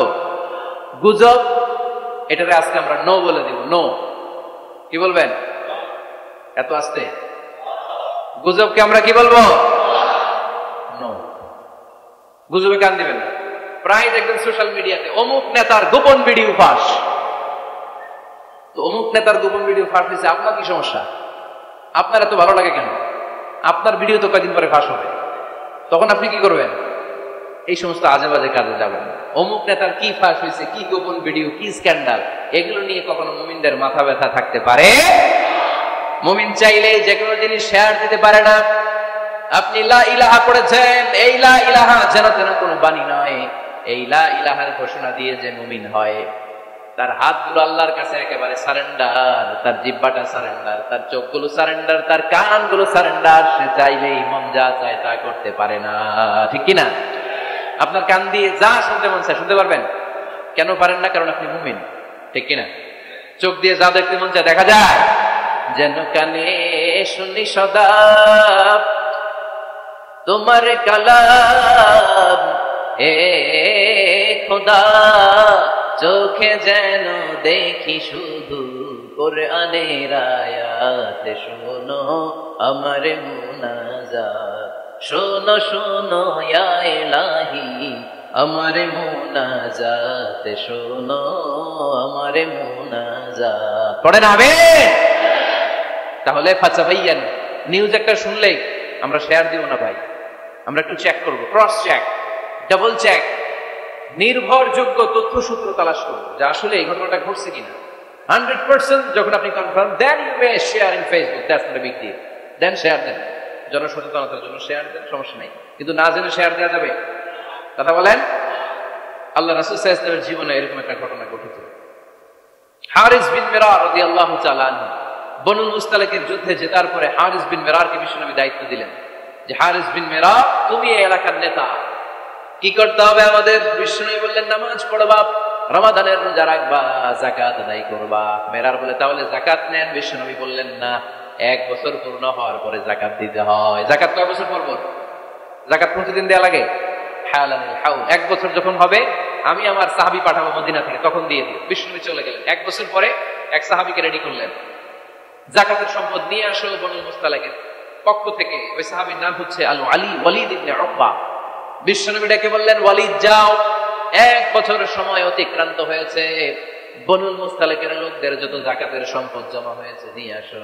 সাইয়েদনা ওয়ালিদ ইবনে উকবা যখন সম্পদ আনার জন্য বের হলেন, ওইদিকে বনুল মুস্তালিকের লোকেরা শুনতে পেল বিশ্বনবীর পাঠানো সাহাবী ওনাদের এলাকায় শুভাগমন করবে। ওই সাহাবীকে লাল গাড়িচার সংবর্ধনা দেওয়ার জন্য সেনাবাহিনী সহ পুরো এলাকা থেকে সব সৈন্যবাহিনী সহ তারা মরুভূমির মধ্যে এসে দাঁড়িয়ে রয়েছে। সুবহানাল্লাহ পড়ে। নবীর সাহাবীর আগমন হবে, নবীর সাহাবীর শুভাগমন, উনি এসে আমাদের এলাকার যাকাতের টাকা কালেকশন করে নিয়ে যাবে, ওনাকে সংবর্ধনা দিব, বের হও। তলোয়ার নিয়ে, ঘোড়া নিয়ে, গার্ড দিয়ে আমরা দাঁড়িয়ে থাকি। তো মরুভূমিতে সবাই দাঁড়ায় আছে। আল ওয়ালিদ ইবনে উকবা মদিনা থেকে বিশাল রাস্তা পাড়ি দিয়ে যখন বনুল মুস্তালিকের এলাকার কাছাকাছি দূর থেকে দেখে তলোয়ার নিয়ে লোকজন দাঁড়ায় আছে। কি নিয়ে দাঁড়ায় আছে? উনি ভাবছে আমারে মারার জন্য দাঁড়ায় আছে। উনি মনে মনে ভাবলেন বিশ্বনবী পাঠালেন যাকাত নেয়ার জন্য, যাকাত পরে নিব, আগে জান সামলাই। কারণ এলাকার লোকেরা সব তলোয়ার নিয়ে সেনাবাহিনী সহ দাঁড়ানো। আসলে কথাটা কি ঠিক? মারার জন্য দাঁড়ায় আছে? কি জন্য? সম্মান দেওয়ার জন্য, ওয়েলকামিং রিসেপশন দেওয়ার জন্য। উনি ভাবলেন আমারে কচু কাটা করবো, এক কাজ করি, ওদিকে না যে অ্যাবাউট টার্ন, উল্টা ঘুরি। যেই চিন্তা ওই কাজ। সাহাবী আল ওয়ালিদ ইবনে উকবা উল্টা ঘুরে গেলেন, মন্দ ধারণা নিয়ে ফিরে যেয়ে বিশ্বনবীরে বললেন, নবী আপনি আমার মায়ের খাওয়ার জন্য পাঠাইছিলেন, যাকাত আনার জন্য পাঠিয়েছেন, কিন্তু তারা যাকাত তো দিবেই না, আমারে হত্যার জন্য তলোয়ার নিয়ে দাঁড়িয়েছিল গো নবী। কথা কি সত্য? উনি ভুল বুঝতে পারছেন, উনি ভুল বুঝেছেন। না বুঝে ভুল কথায় বিশ্বনবীর কাছে প্রচার করে দিলেন। আল্লাহর হাবিব সাল্লাল্লাহু আলাইহি ওয়াসাল্লাম সহজ সরল মনা নবী, সাহাবী তার মিথ্যা বলবেন না। বিশ্বনবী বিশ্বাস করলেন। বিশ্বাস করে খালিদ ইবনে ওয়ালিদের নেতৃত্বে 1000 সৈন্যের অভিযান পাঠালেন। বললেন যাও, যে দেখো ঘটনা কি, ঘটনা সত্য হলে অভিযান চালাও। আল্লাহ বলেন নবী অভিযান পরে চালায়েন, একটু থামেন। ফাতাবায়ানু ইন জাআকুম ফাসিকুন বিনাবাইন ফাতাবায়ানু। নবী ওয়ালিদ এসে আপনার কাছে দেই তথ্য প্রচার করেছে, তথ্যটা সঠিক নয়, আগে যাচাই করেন, তারপরে অ্যাকশনে যান। ঠিক কি না? আমরা ডাইরেক্ট অ্যাকশন মানি। আমরা কি করি? Action, action, direct action. সত্য না মিথ্যা ধার ধারি না। আল্লাহ বললেন নবী অভিযান চালাবেন না। ওয়ালিদ যেই কথা আপনারে বলেছে এই কথাটা সত্য নয়। আন তুসিবু কওমান বিজাহালাতিন ফাতুসবিহু আলা মা ফাআলতুম নাদিবিন। আপনি যদি ওই মুসলমানদের এলাকায় না জেনে অভিযান পাঠান, এই অভিযানে যদি কেউ মারা যায়, প্রত্যেকটা মৃত্যুর দায়ভার কিন্তু আপনার কাঁধেই বর্তাবে নবী। ঠিক কি না? এই যে আপনি চেক না করে, জাস্টিফাই না করে, নিশ্চিত না হয়ে, ওয়ালিদের কথা বিশ্বাস করেই বনুল মুস্তালিককে অ্যাটাক করার জন্য 1000 সৈন্যবাহিনী পাঠালেন। ওরা যদি আক্রমণ করতো, কেউ যদি মারা যেত, এই দায়ভার কার? আমার নবীর। ঠিক কিনা? নবীকে শিখানোর মাধ্যমে আল্লাহ তাআলা গোটা উম্মাহকে শিখাই দিলেন, ইন জাআকুম ফাসিকুন বিনাবাইন ফাতাবায়ানু। কেউ যদি খবর নিয়ে আসে, শুনেই বিশ্বাস করো না, আগে যাচাই করো, আগে চেক করো, তারপরে বিশ্বাস করবা। ঠিক কিনা? তাহলে এখন থেকে একটা কিছু শুনলে বিশ্বাস করবেন? একজন এসে বললো, ভাইজান আপনার মেয়েরে দেখলাম আরেক ছেলের সাথে বাজারে ঘোরাফেরা করে, ওই রমনার বটমূলে দেখলাম আপনার মেয়ে আরেক ছেলেরে নিয়ে কষ্টি নষ্টি করে। লোকের কথা বিশ্বাস করে বাসায় যে মেয়ের চুলের মধ্যে ধরে মাইর, আইজো মার, কাইলো মাইর, এরকম হইতে পারে না? হয়তো ওই লোক আপনার মেয়ের মতো দেখতে আরেক মেয়েকে দেখছিল। এরকম হয় কিনা সমাজে? একজন এসে বললো, ভাই আপনি এখানে ভাবির দেখলাম ওই জায়গায় আরেক লোকের সাথে ঘোরাফেরা করতেছে, খবর রাখেন না বাসা? আপনি দেখে মেঘে, ঘটনা কি? আমার খেয়ে আমার পরে আরেকজনের সাথে, যে এই বাড়িতে যে মায়ের কোনো কথা নেই। দেখবেন যে ছোট্ট মারামারি থেকে এই ঘটনা অনেক সময় বিচ্ছেদ বা ডিভোর্স পর্যন্ত করায়, ঠিক কিনা? ওই যে শোনা কথায় কান দিছে, আপনি চেক করেন নাই, হয়তো আপনার স্ত্রীর মতো দেখতে বা আপনার স্ত্রী যে জামা পরে, যে পোশাক পরে, এরকম পোশাক পরে আরেক নারীকে দেখছে, আপনার বউ নাই। আপনার মেয়ের ব্যাপারে যে তথ্য দিয়েছে এটা সঠিক নয়, সে আপনার মেয়ের মতো আরেকটা মেয়েকে দেখেছে, এসে আপনার কাছে বলে দিচ্ছে, আপনি বিশ্বাস করছেন। ভেজাল আছে না নাই? এই ভেজালগুলোকে থামানোর জন্য কোরআনে এই বিধানগুলো নাজিল করেছে কে? তাহলে ফরিদপুরের ভাইরা 3 নাম্বার গাইডলাইন, সমাজটাকে সুন্দর রাখার। তথ্য একটা শুনলেই বিশ্বাস করবেন না, সিলে কান নিয়ে গেছে শুনলেই সিলের পিছনে দৌড়, নাকি? কি করবেন? আগে কানে হাত দিয়ে একটু দেখবো কান দুইটা আছে না নাই, তারপরে চিলের পেছনে দৌড়ান। তাহলে এখন থেকে আমরা তথ্য একটা শুনলে বিশ্বাস করব। তাহলে কি করবেন? বলতে হবে কি করবেন? যাচাই বাছাই, জাস্টিফিকেশন অফ দ্য নিউজ। কোন নিউজ জাস্টিফিকেশন ছাড়া আমরা প্রচার করব, বিশ্বাস করব, শেয়ার করব না। 4 নম্বরে আল্লাহ বললেন, ইয়া আইয়ুহাল্লাযীনা আমানু লা ইয়াসখারু কওমুম মিন কওম। ওহে আমার ঈমানদার বান্দারা শোনো শোনো, খবরদার কখনো কোনো মুমিন বান্দারে ঠাট্টা করো না, অবজ্ঞা করো না, ঠাট্টা করো না। তার মনে কষ্ট হয় এমন কোনো কথা তারে বলো না। নেভার স্কপ অফ এনিবডি, কাউকে নিয়ে ঠাট্টা করবেন না। তার দেহ নিয়ে, তার আকৃতি নিয়ে, তার বংশ নিয়ে। এক লোকের বাবা ছিল চোর, কিন্তু তার ছেলে অনেক ভালো। আপনি কি তারা বলতে পারবেন তুই চোরের ঘরের চোর? বলতে পারবেন? চুরি করছে বাবা, ওর কি দোষ? কথা বলেন। এগুলো কবিরা গুনাহ। আওয়াজ করে বলেন তো কি গুনাহ? কবিরা গুনাহ। কারো আকৃতি নিয়ে, আমার ফরিদপুরের কলিজার টুকরা যুবক ভাইরা, কারো আকৃতি নিয়ে কখনো অবজ্ঞা করবে না, তুচ্ছ জ্ঞান করবে না। এটা কবিরা গুনাহ, এটা আল্লাহ খুব অপছন্দ করেন। এর কারণ আকৃতিটা আমাদের হাতে নাই। আমাদের কারো নাক লম্বা, কারো খাটো, আমরা কেউ কালো, কেউ সাদা, আমরা কেউ স্মার্ট, কেউ অন্যরকম। তো এই যে আমাদের এক এক ধরনের আকৃতি, এটা কি আমি বানাইছি? আপনি বানাইছেন? দিছে কে? এই জন্য কারো দেহের গঠন নিয়ে যদি আপনি অবজ্ঞা করেন, এটা পক্ষান্তরে আপনি স্রষ্টাকে নিয়ে অবজ্ঞা করবেন। কারো দেহের আকৃতি নিয়ে যদি আপনি তুচ্ছ করেন, তাকে তুচ্ছ করেননি, আমার রবকে আপনি তুচ্ছ করেছেন। চিল্লায় বলেন ঠিক কিনা? খবরদার, তুই কালু, তুই লম্বু, তুই মোটু, তুই কানা, তুই রোহিঙ্গা, আছে না নাই? ইদানিং ইদানিং এটা খুব চলে। এই রোহিঙ্গা নামটা আছে না? ফরিদপুরে এগুলো ঢুকে নাই না? আমাদের ওইদিকে দেখি কি অবস্থা, কারোর সাথে কেউ লাগলে তুই রোহিঙ্গা। কি আশ্চর্য, এই গালি কবে আসলো? হ্যাঁ, অনেক ধরনের গালি। ঢাকায় আরেকটা চলে ফৈন্নির ভূত, কি বলে? এই এগুলো আগে শুনি নাই আমরা, রিসেন্ট এগুলো বলা শুরু করছে। ফৈন্নির ভূত, রোহিঙ্গা না, এগুলো বলে আপনি কাউকে অবজ্ঞা করতে পারবেন? পারবেন না। খবরদার, এটা কবিরা গুনাহ, এটা ছোট গুনাহ মনে করবেন না। কারণ আকৃতি নিয়ে তুচ্ছ করা যায় না, কারণ আকৃতি দান করেছে কে? হুয়াল্লাযী ইউসাউবিরুকুম ফিল আরহামি কাইফা ইয়াশা লা ইলাহা ইল্লা হুয়াল আজিজুল হাকীম। তিনি এমন সত্তা যিনি তোমাদের চেহারার অবয়ব দিয়েছেন, তোমাদের আকৃতি দান করেছেন তখন যখন তোমরা মায়ের পেটের ভেতরে ছোট্ট জুকের মতো ছিলা। মায়ের পেটের ভেতরে আমরা যখন সবাই এত ছোট্ট, তখনই আমাদের চেহারার আকৃতি দিয়েছে কে? কে সুন্দর হবো, কে ছেলে হবো, কে মেয়ে হবো, কে মোটা হবো, কে চিকন হবো, আমার ইচ্ছা হয়েছে? আওয়াজ করে বলতে হবে, কার ইচ্ছায়? প্রত্যেককে যদি আল্লাহ প্রত্যেকের নিজের চেহারা ডিজাইন করতে দিতেন, আল্লাহ যদি বলতেন তোমার চেহারাটা কেমন হবে তুমি ডিজাইন করো, তাহলে আপনি আপনারা কেমন বানাতেন? হ্যাঁ বলেন, ফরিদপুরের ভাইরা বলেন, সুন্দর করে বানাতেন তাই না? সবচাইতে স্মার্ট, সবচেয়ে সুন্দর করে আমি আমার চেহারাটা বানাতাম যদি আমাকে ডিজাইন করার সুযোগ দেওয়া হতো। কিন্তু এই সুযোগ তো আল্লাহ দেন নাই। ডিজাইন স্বয়ং করে দিয়েছেন কে? কোন নারীকে যদি আল্লাহ বলতে, এই নারীরা তোমাদের চেহারা কার কেমন লাগবে তোমরা বানাও, প্রত্যেক নারী কি করতো? বিশ্ব সুন্দরী করে নিজেকে বানাতো। খুদ ধরার মতো কোনো জায়গা সে নিজের জন্য রাখতো না, ঠিক কিনা? কিন্তু এটা আল্লাহ দেন নাই। এই আকৃতিটা আমাদেরকে সরাসরি দান করেছেন কে? খবরদার, আমাদের অনেকে বিকলাঙ্গ, আমাদের অনেকের হাত ছোট, পা বড়, দেখতে মোটা, কেউ চিকন, কেউ কালো। খবরদার, কারো আকৃতি নিয়ে কখনো কোন অবজ্ঞার সুরে, ঠাট্টার সুরে কোনো কথা আমরা বলবো না। রাজি আছেন? সবাই রাজি আছেন? আল্লাহ রাসূল সাল্লাল্লাহু আলাইহি ওয়াসাল্লাম এক সাহাবী ছিল নাম ইবনে মাসউদ রাদিয়াল্লাহু তাআলা। ওনার পায়ের নলা ছিল খুব চিকন, অস্বাভাবিক চিকন, স্বাভাবিক না। তো উনিও এটা ঢেকে রাখতেন, দেখাতেন না কাউকে। একদিন উনি খেজুর পাড়ার জন্য খেজুর গাছে উঠলেন। খেজুর গাছে ওঠার পরে নিচ থেকে সাহাবারা পায়ের চিকন নলা দেখে ফেলছে। দেখে সবাই হাসি, সবাই হেসে কুটি কুটি বিশ্বনবী বললেন, হেসো না, খবরদার, আমার ইবনে মাসুদের পায়ের চিকন নলা দেখে হেসো না। আমার ইবনে মাসুদের এই পায়ের চিকন নলা যদি মিজানের পাল্লায় উঠিয়ে দেওয়া হয়, কিয়ামতের দিন উহুদ পাহাড়ের চেয়েও ভারী হয়ে যাবে। খবরদার, আমার ইবনে মাসুদকে আমার আল্লাহ অনেক পছন্দ করে, তার পা চিকন দেখে তাকে তুচ্ছ করো না। আল্লাহর হাবিব সাল্লাল্লাহু আলাইহি ওয়াসাল্লামের 11 জন স্ত্রীর মধ্যে থেকে একজন স্ত্রী ছিলেন একজন স্থূল আকৃতি, অবেসিটি ছিল, একটু মোটা। ওনার নাম ছিল সাফিয়া রাদিয়াল্লাহু তাআলা আনহা। তো আম্মা জান আয়েশার সাথে একবার সাফিয়ার ঝগড়া, নবীদের বউদের মাঝে মাঝে মাঝে ঝগড়া হতো, তবে সেটা হতো মধুর ঝগড়া। সুবহানাল্লাহ পড়েন। আম্মা জান আয়েশা রাদিয়াল্লাহু তাআলা আনহার আয়েশার ঘরে দিয়ে আসে, কারণ নবী আয়েশার ঘরে। আম্মা জান আয়েশা রাদিয়াল্লাহু তাআলা আনহা বলেন, এগুলো কি? ওই দাসী বলে, তরকারি। কে দিছে? অমুক স্ত্রী। কেন দিয়েছে? আমি কি রান্না করতে পারি না? তোমরা রান্না তোমরা খাও। এই কথা বলে পাতিল সহ উড়ায় মারছে চেহারা। এর কারণ ওনারা মানুষ ছিলেন, মানবীয় ব্যাপারগুলো ওনাদের মধ্যেও কাজ করে। আবার এক স্ত্রী ঝোল দিয়ে রান্না করে কিছু খাবার নিয়ে এসেছে, আম্মা জান আয়েশা রেগে মেগে ওই ঝোল নিয়ে ওই স্ত্রীর গালের মধ্যে মেখে দিয়েছে।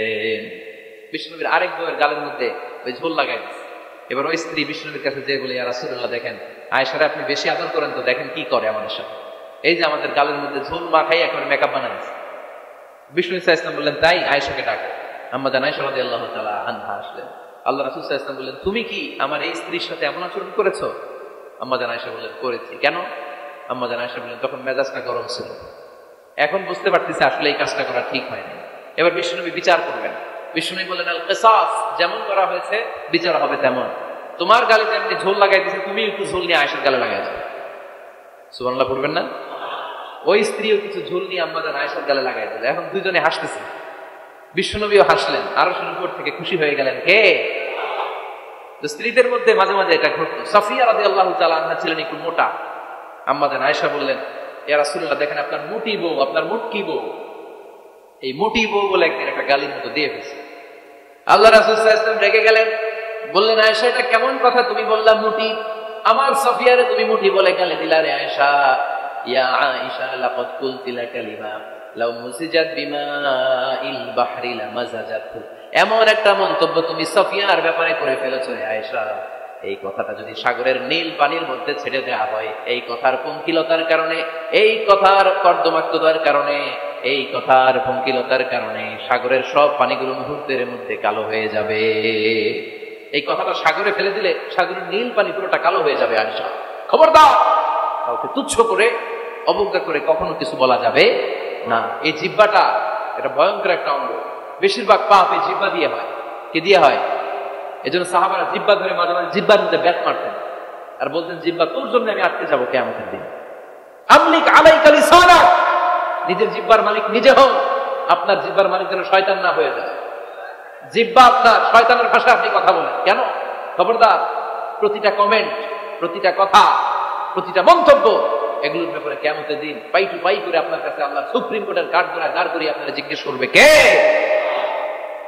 এজন্য বিশ্বনবী বলছেন, মাইয়াদমানলি মা বাইনা লিহইয়াইহি ওয়া মা বাইনা রিজলাইহি আদমান লাহুল জান্নাহ। আমার কোন উম্মত যদি দুইটা অঙ্গের গ্যারান্টি আমারে দেয়, আমি আমার উম্মতকে জান্নাতের গ্যারান্টি দেব।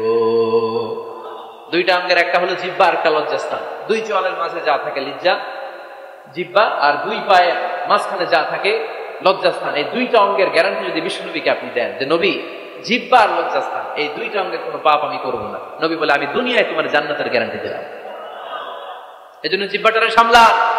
যেমন এসে বললেন, খবর আছে না নাই? খবর আছে। মা ইয়ালফিযু মিন কাওলিন ইল্লা লাদাইহি রাকীবুন আতীদ। যা মুখ দিয়ে বেরোয় লিখে রাখার জন্য দুইজন ফেরেশতা রেডি করে রেখেছে। কে? চিল্লায় বলেন। যতদিন আমরা বেঁচে থাকবো ততদিন থাকবে আমাদের কাঁধে। আমরা মরে যাবো, এই ফেরেশতারা উড়াল দিবে, ঠিক কি না? দুই কান্দে জি ছিল যে তোমারে দুইজনা পাহারা, তোমারে একলা থুইয়া পালাইছে তাহারা। তোমার আটকুঠুরি নয় দরজা বন্ধ এবার হলো রে হলো, মুখে আল্লাহ রসুল সবে বলো, ও মুখে আল্লাহ রসুল সবে বলো। দুয়ারে আইসাছে পালকি নাই হরি গাও তোলো রে তোলো, মুখে আল্লাহ রসুল সবে বলো, ঠিক না? এজন্য সাবধান। আমলিক আলাইকা লিসানাক, নিজের জিহ্বার মালিক নিজে হন। মন যা চায় মুমিন তখন ইচ্ছা মতো মন মতো কোনো মন্তব্য ছুটতে পারে না। বিশ্বাসী বলে যদি নিজেকে দাবি করেন, নিজের জিহ্বার মালিক নিজে থাকার দরকার আছে না নাই? তাহলে 4 নম্বরে আল্লাহ বললেন লা ইয়াসখার কওমুন মিন কওম, কেউ কাউরে ঠাট্টা করবো না আমরা, অবজ্ঞার সুরে কোনোদিন কাউরে কোনো কথা বলবো না। রাজি আছেন সবাই? রাজি? কষ্ট হচ্ছে? হ্যাঁ, আরো কিছু সময় চলবে? চলবে। তাকবীর পড়েন তো, লিল্লাহে তাকবীর।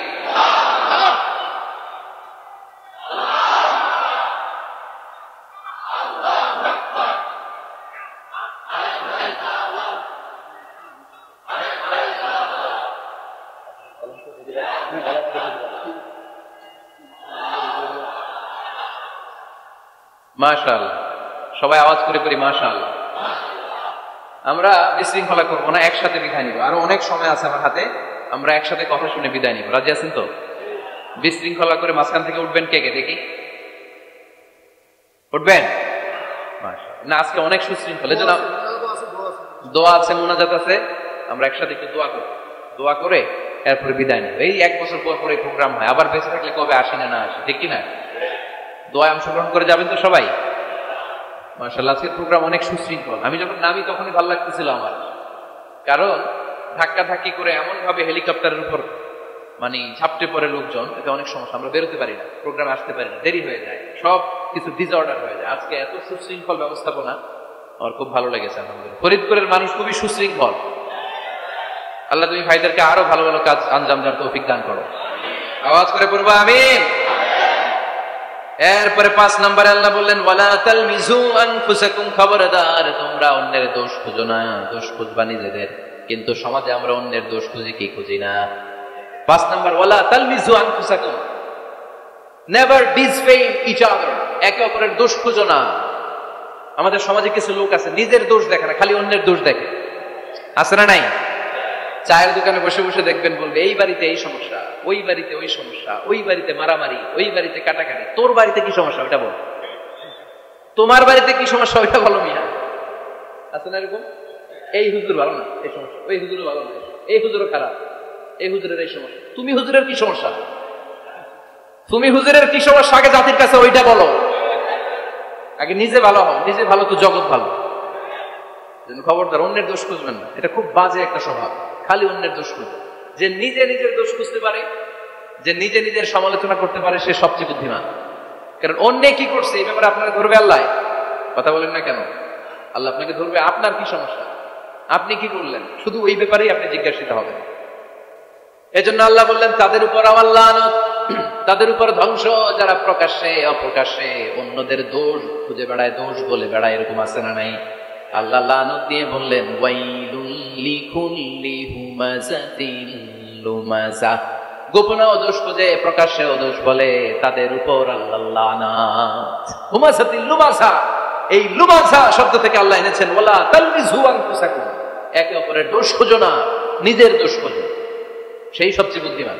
তাহলে আমরা আত্মসমালোচনা করব, কি করব? খেয়াল রাখবেন, সবচেয়ে খারাপ হচ্ছে সমালোচনা। সবচেয়ে খারাপ কি?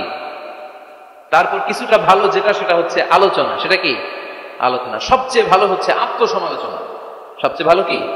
তাহলে 3টা বললাম। এক হচ্ছে সমালোচনা, আমরা করব না, আমরা করব আলোচনা, আর সবচেয়ে বেশি করব আত্মসমালোচনা, সেলফ ক্রিটিসিজম। রাতে ঘুমানোর আগে একটু ভাববেন কি কি ভুল করলাম, কাকে কাকে কষ্ট দিলাম, কি কি অন্যায় আজকে আমার দ্বারা হলো, কালকের দিনটা যেন আমার আজকের দিনের চেয়ে ভালো হয়। নিজের সাথে নিজের এরকম বোঝাপড়ার দরকার আছে না নাই? আমরা যেন আত্মসমালোচনা করি ফরিদপুরের ভাইরা, অন্যের দোষ যেন না খুঁজি। Small people talk about people, যারা নিচু মানের মানুষ, এরা শুধু মানুষের দোষ খুঁজে বেড়ায়, মানুষ নিয়ে কথা কয়, এই মানুষ, এই মানুষের সমস্যা, এই সমস্যা। Average people talk about things and story and the incidents. যারা মাঝারি মনের মানুষ, তারা বিভিন্ন ঘটনা নিয়ে কথা বলে, বিভিন্ন বিষয় নিয়ে কথা বলে। আর গ্রেট পিপল, যারা মহামানুষ, দে টক অ্যাবাউট আইডিয়াস, তারা নতুন নতুন আইডিয়া নিয়ে কথা বলে। এই আইডিয়া সমাজে অ্যাপ্লাই করলে, ইমপ্লিমেন্ট করলে সমাজটা বদলে যাবে। এই আইডিয়া এখানে সেট করলে এখানে কল্যাণ হবে। বড় মনের মানুষরা আইডিয়া নিয়ে কথা বলে। এখন দ্য ডিসিশন ইজ ইয়োর্স, সিদ্ধান্ত আপনার। আপনি কি ছোট মনের মানুষ হবেন না বড় মনের মানুষ হবেন? অন্যরে নিয়ে আমার কোনো টেনশনের দরকার নেই। আমি জান্নাতি না জাহান্নামী, এই টেনশনই তো ঘুম আসে না আমার। আমার কি অবস্থা হবে আমি জানি না। আমি আরেকজনের দোষ করি, আমি আরেকজনের বদনাম বলি, আমি আরেকজনের পিছু লেগে থাকি। খবরদার, বিশ্বাসী বলে যারা দাবি করে তারা কখনো অন্যের পিছু লাগতে পারে। খেয়াল রাখবেন, কেউ যদি পিছু লেগে থাকে ও আজীবন পিছেই থাকবে। পিছু লাগা মানে কি? ও সামনে না আমি সামনে? কথা বুঝে নাই বোধহয়। কেউ যদি আমার পিছু লাগে, ও সামনে না আমি সামনে? আমি সামনেই থাকবো, ও পিছনেই থাকবে। কথা বুঝতে পেরেছে? খবরদার, পিছু লাগবো না কারো। কারণ কারো পিছু লাগলে আমি পিছনে পড়ে যাবো। কারো দোষ খুঁজবো না, নিজের দোষ খুঁজবো। আমার কি সমস্যা, আমার কি ইমপ্রুভ করা দরকার, আমার কি ডেভেলপ করা দরকার, আমি নিজেকে কিভাবে সাজাতে পারি, এই নিয়ে থাকবে আমার টেনশন। আল্লাহর দেয়া আমাদের জন্য সবচেয়ে বড় উপহার হচ্ছে সময়। আল্লাহ আপনারা এত কিছু দিয়েছে, এর মধ্যে সবচেয়ে দামি কোন জিনিসটা দিয়েছে জানেন? সময়। কি দিয়েছেন?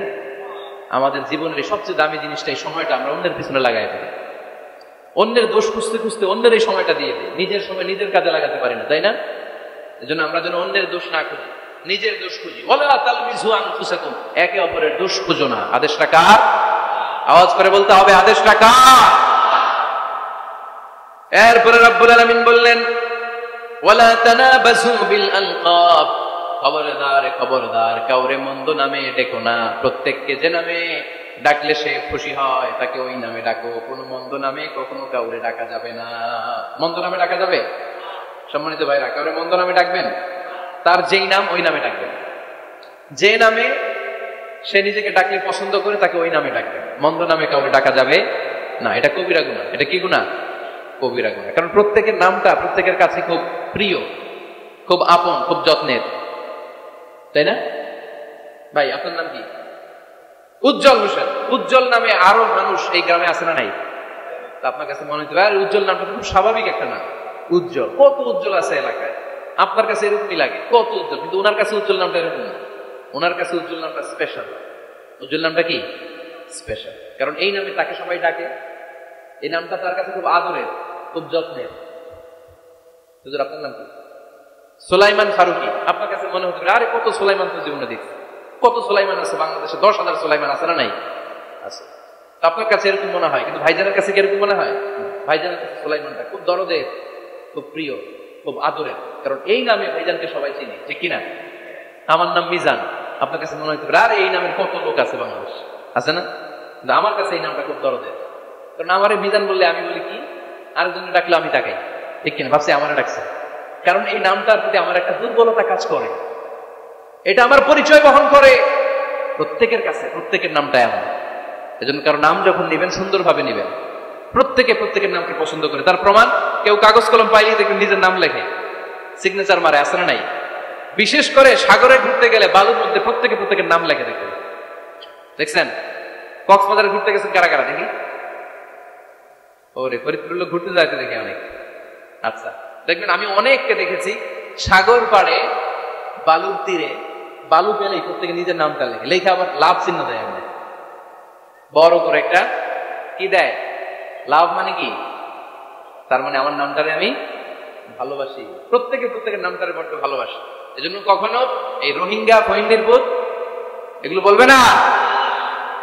যার যেই নাম ওই নামটা সুন্দর করে ডাকবেন। আল্লাহ বলেন ওয়ালা তানাবাযু বিল আলকাব, মন্দ নামে কখনো কাউকে ডেকো না, সুন্দর নামে ডাকো। নামের বিকৃতি কবিরা গুনাহ। আমরা আমাদের দেশে এটা করি। কত সুন্দর নাম বাবা মা রেখেছে, আবু বকর, ওরা ডাকে বকইরা। কি ডাকে? বাবা মা রেখেছে আব্দুল ওয়াক্কাস, ওরা ডাকে হ্যাঁ আকাইচা। এটা হইল? এগুলো করবেন আল্লাহর নামের সাথে মিলায়। কি সুন্দর নাম, আব্দুল কুদ্দুস, ওরা কি ডাকে? হ্যাঁ, আজকে থেকে আর ডাকবেন? ডাকবে না? তাহলে আমরা প্রত্যেকে সুন্দর নামে ডাকতে রাজি আছি না নাই? এরপরে আল্লাহ 8 নম্বরে বললেন ইয়া আইয়ুহাল্লাযীনা আমানু ইজতানিবু কাসীরাম মিনাল-যান ইন্না বা'দায-যান্নি, খবরদার আন্দাজ অনুমান করে কথা বলো না। ইজতানিবু কাসীরাম মিনাল-যান, অতিরিক্ত আন্দাজ আর অনুমান নির্ভর কথা থেকে বেঁচে থাকো। আদেশটা কার? আন্দাজে কোনো কথা আমরা বলবো না, অনুমান নির্ভর কথা বলবো না। কারণ ইন্না বা'দায-যান্নি ইস, বেশিরভাগ আন্দাজ অনুমান নির্ভর কথাগুলো মিথ্যা হয়, ফলে পাপ হয়, ঠিক কিনা? আপনি জীবনে যত আন্দাজ করে কথা বলেছেন তার বেশিরভাগই মিথ্যা, বেশিরভাগই ভুল। তাহলে আন্দাজ অনুমান নির্ভর কথা কোন মুমিন বলতে পারে? খবরদার, আন্দাজ অনুমান নির্ভর কোন কথা আমরা বলবো না। আল্লাহর হাবিব সাল্লাল্লাহু আলাইহি ওয়াসাল্লাম বলেছেন ইয়্যাকুম ওয়াদ-যান ফা ইন্নায-যান্না আকযাবুল হাদিস, তোমরা ধারণা করা থেকে, অনুমান নির্ভর, আন্দাজ নির্ভর কথা থেকে বেঁচে থাকো, কেননা আন্দাজ নির্ভর কথাগুলো হচ্ছে মহাপাপ। আন্দাজে কথা বলা যাবে? এখানে কি হয়েছে? হয়েছে, ঠিক আছে, ব্যাস ব্যাস ব্যাস, কথা শুনতে চাই না, বসো। আন্দাজ, অনুমান নির্ভর কথা বলা যাবে না, কারণ আন্দাজ আর অনুমান কখনো সত্যের বিকল্প হতে পারে। ইত্তাবিউনা ইল্লা যান, ইত্তাবিউনা ইল্লা যান ওয়া ইন্না যান্না লা ইউগনি মিনাল হাক্কি শাইআ। কিছু লোক আছে আন্দাজ নির্ভর কথা বলে, আর আন্দাজ কখনো সত্যের বিকল্প হতে পারে। আজ থেকে আন্দাজে কথা আমরা বাদ দিয়ে দিব। রাজি? একমত না দ্বিমত? আওয়াজ করে বলেন, একমত না দ্বিমত? খবরদার আন্দাজ করবেন না। যদি আন্দাজ করেন, ভালো আন্দাজ করবেন। আন্দাজ করলে কি আন্দাজ করবেন? ভালো আন্দাজ। Come back positive, not go back negative. কোন নেগেটিভ আন্দাজ আমরা করতে চাই। ভাবলে পজিটিভ ভাবনা, অনুমান করলে পজিটিভ। কিছু লোক আছে খালি নেগেটিভ, আছে না নাই? ফরিদপুরে আলহামদুলিল্লাহ এগুলা নেই, এগুলো সব পজিটিভ মাইন্ডেড। আল্লাহ তুমি আমাদেরকে পজিটিভ মাইন্ডেড হওয়ার তৌফিক দান করো, আমরা পড়ি আমিন। এই দেশে যে কি পরিমাণে আন্দাজে কথা চলে, চলে না? আপনি দেখলেন আপনার এক বন্ধু রিকশায় করে এক মেয়েকে নিয়ে ঘুরে বেড়াচ্ছে, এটা দেখে এসে বলা শুরু করলেন, আমি তো দেখছি আমার বন্ধু প্রেম ভালোবাসা শুরু করছে, এক মেয়েরে নিয়ে প্রেমে পড়ে গেছে, আমার বন্ধু তো প্রেমে হাবুডুবু খায়। কেমনে বুঝলি? কারণ আমি নিজ চোখে দেখেছি। মেয়ে নিয়ে রিকশায় ঘুরতেছে, বান্ধবীরা নিয়ে, প্রেমিকারা নিয়ে রিকশায় ঘুরে। এমনও হতে পারে আপনার বন্ধুর পাশে রিকশায় যে মেয়েটা বসা ছিল সেটা তার আপন বোন হতে পারে না? তার পাশে যে মেয়েটা বসা ছিল এটা তার আপন ভাগ্নি হতে পারে, তার আপন খালা হতে পারে না? ওর কিছু হয় নাই, আপনার গুনার পাল্লাকে আপনি ভারী করেছেন, ঠিক কিনা? কারণ ঠোঁট কালো দেখলে আমরা আন্দাজে বলি লোকটা মনে সিগারেট খায়, আছে না নাই? সিগারেট না খেয়েও ঠোঁট কালো হতে পারে কি পারে না? বিয়ের পরে যদি কেউ হুন্ডা কিনে,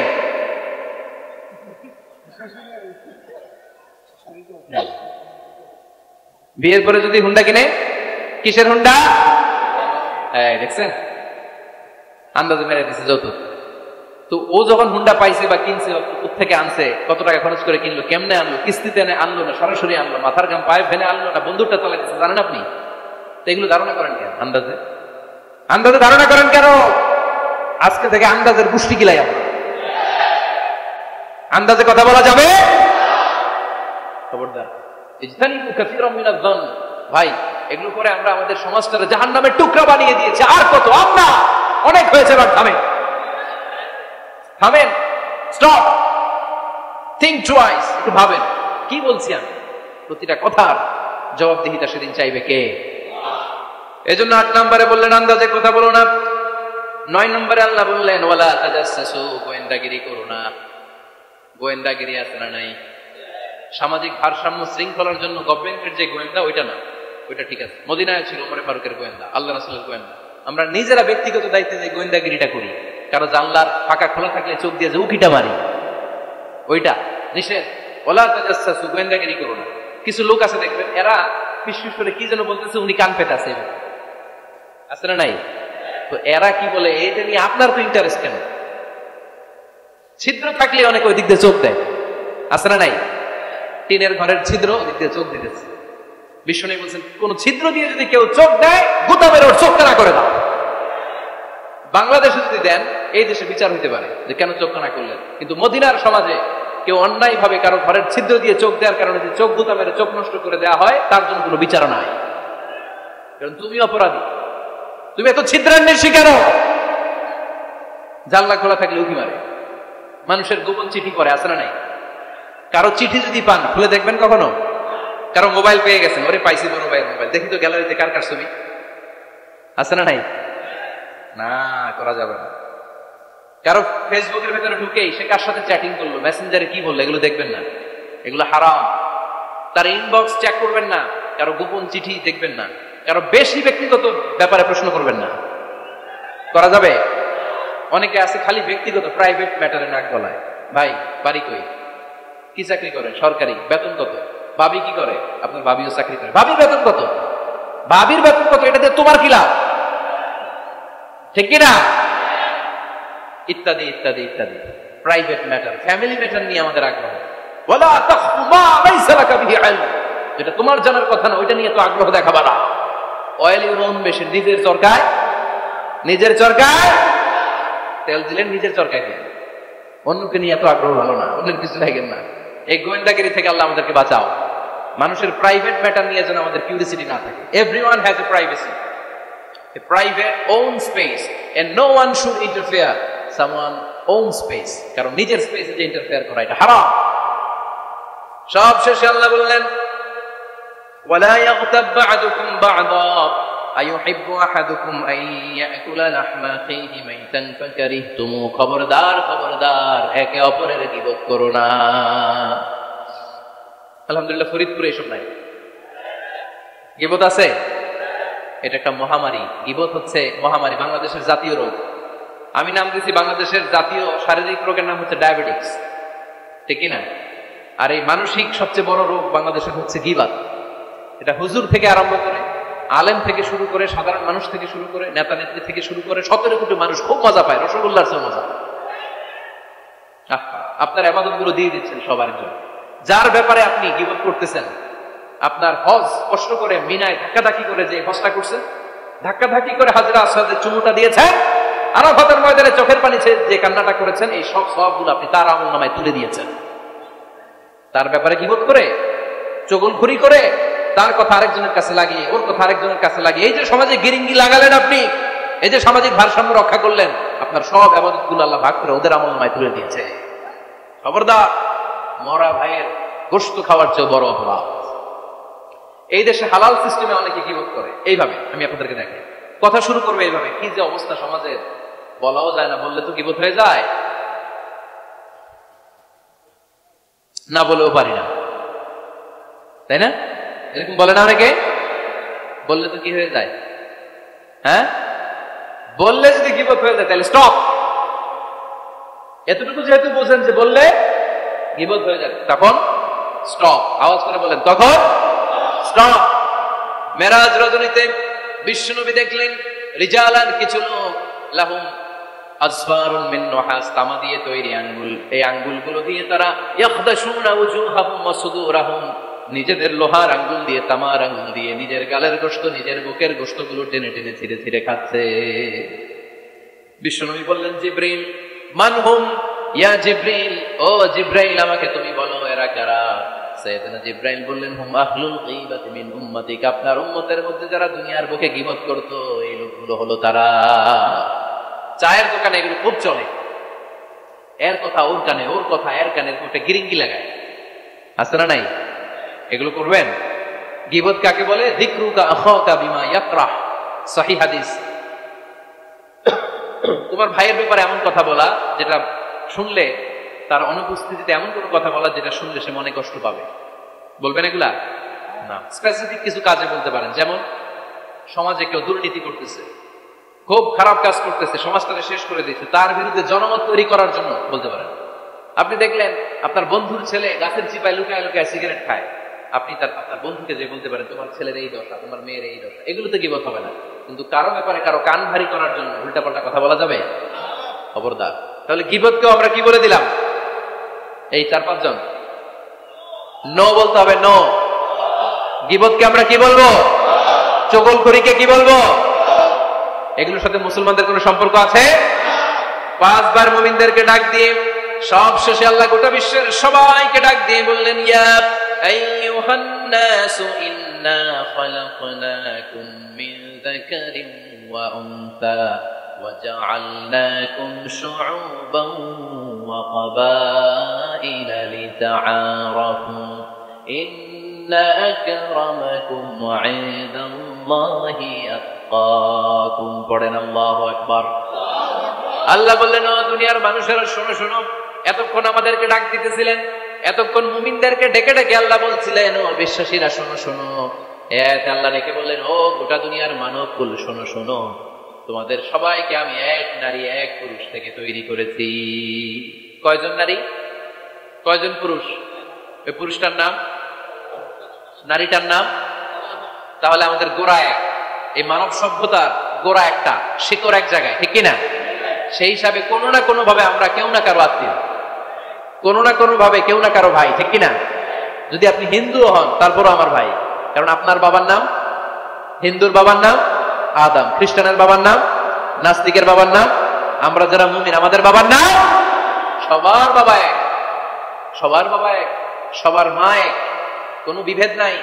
বিভেদের দেয়াল আমরা গেঁথেছি, বিভেদের প্রাচীর আমরা তৈরি করেছি, আমরা বানিয়েছি ধনী গরিব এটা দুই দল, এটা আল্লাহ বানাইছে। আমরা বানিয়েছি সাদা কালো দুই দল, শ্বেতাঙ্গ কৃষ্ণাঙ্গ দুই দল, আমরা বানিয়েছি আরব অনারব, আমরা বানিয়েছি পয়সাওয়ালা গরিব। আল্লাহর কাছে কোন পার্থক্য আছে? আল্লাহ বললেন ধনী বলো গরিব বলো, রাজা বলো ফকির বলো, সাদা বলো কালো বলো, আমি আল্লাহর দরবারে পার্থক্য নাই।